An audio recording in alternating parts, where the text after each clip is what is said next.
Talk Show. Recorded live. Welcome back to another episode of Freedom Fighters for America Radio, and this will be the Tom Heneghan, Stu Webb Intel Hour, but first, the Battle Hymn of the Republic.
Thank you for tuning in, and now the Tom Heneghan, Stu Webb Intel Hour. Good evening, ladies and gentlemen. It's Wednesday, September the 16th, 2009. This is Stu Webb and Tom Heneghan. And Tom, how are you this evening? Well, I'm doing good, Stu. I hope everyone of you are doing well, and I hope all our listeners are doing well out here as we continue to try to identify the enemies of the American Republic and the American Revolution in the 21st century and accordingly eradicate them. And I just wanted to give people a quick update tonight. I know a lot of you follow the Leo Wanta case on the Internet and what's going on with the stolen U.S. Treasury funds that have been moved around the world since the middle 1990s by the Bush-Clinton crime family syndicate.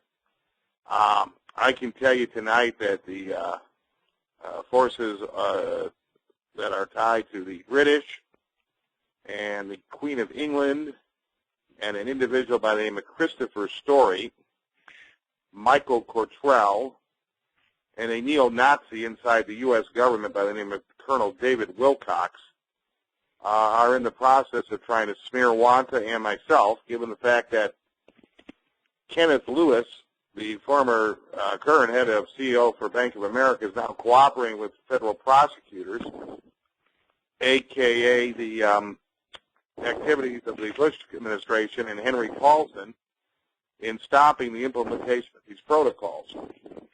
What that would do, folks, is bring money back into the U.S. Treasury. And, of course, in doing so, they're looking at a country that is currently broke be given a chance to regain some type of solvency. Can you hear me, Stu? Yes, I can, Tom. I can hear interference taking place. There was interference for a moment, I heard, but I believe we're okay now. Now, that's why we always ask our great ally of 200 years, the Republic of France, to protect us as we try to tell the truth to the world, to the American people, etc.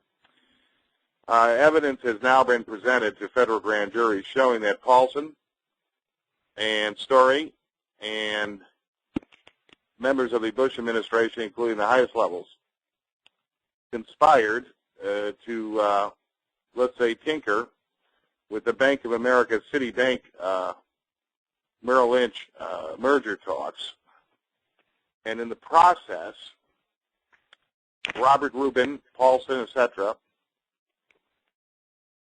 delayed and actually stopped a federal judge order to implement those protocols.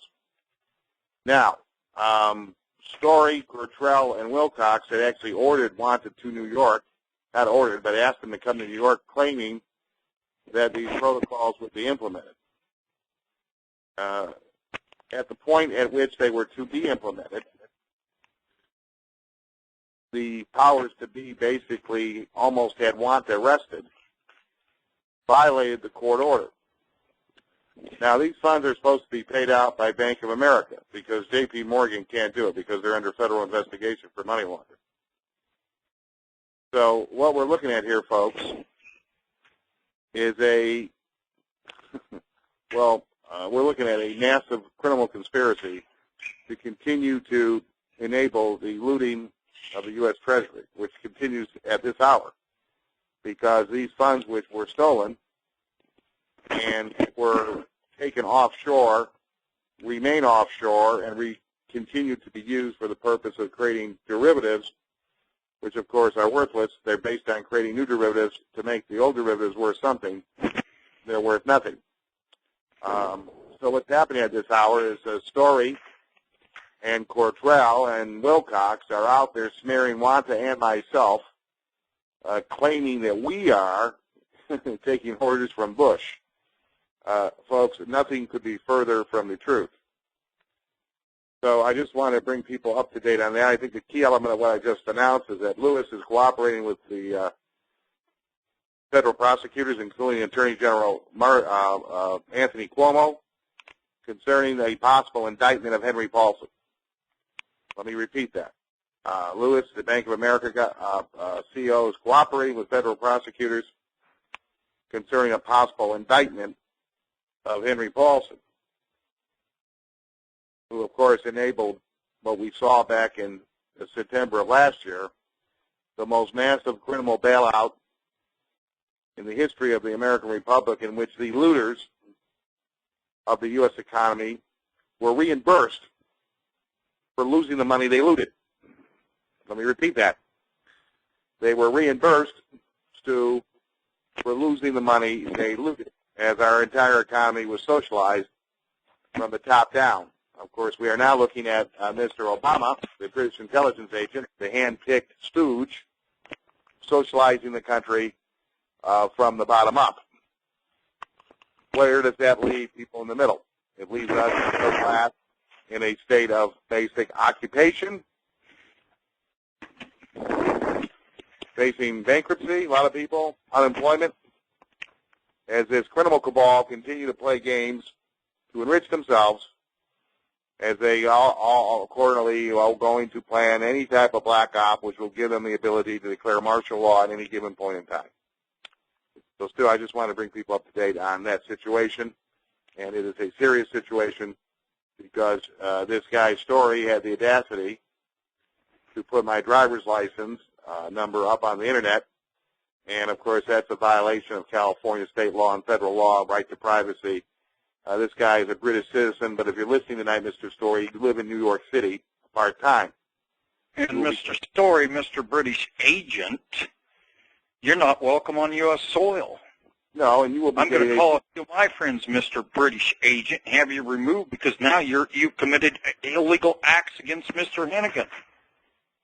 And you will be removed from American soil, and you will be soon getting a visit from the U.S. Marshal Service, Mr. Story. So I just wanted to bring people up to date on that, Stu. Now, I mean, what do you hear in the grapevine about what's going on with these people right now? Well, what I'm hearing is that everybody's quite nervous because of what's going on. And I've also heard that many things, that this economic collapse is definitely going to happen, that this bird flu, the pigs will fly in September, are flying. And that's bird flu, N151 and SARS and bird flu and the pig flu all combined. I'm also hearing now that CDC is telling the hospitals to make reports. They're not identifying that it's pig flu or bird flu or whichever flu it is. They're calling it the flu bug, period. And they're all supposed to put it down as influenza flu or whatever they call it, and categorize it as that, because they don't want the truth known to the American people on how many people are going to end up dead of particular flus. But right now, CDC is not reporting this.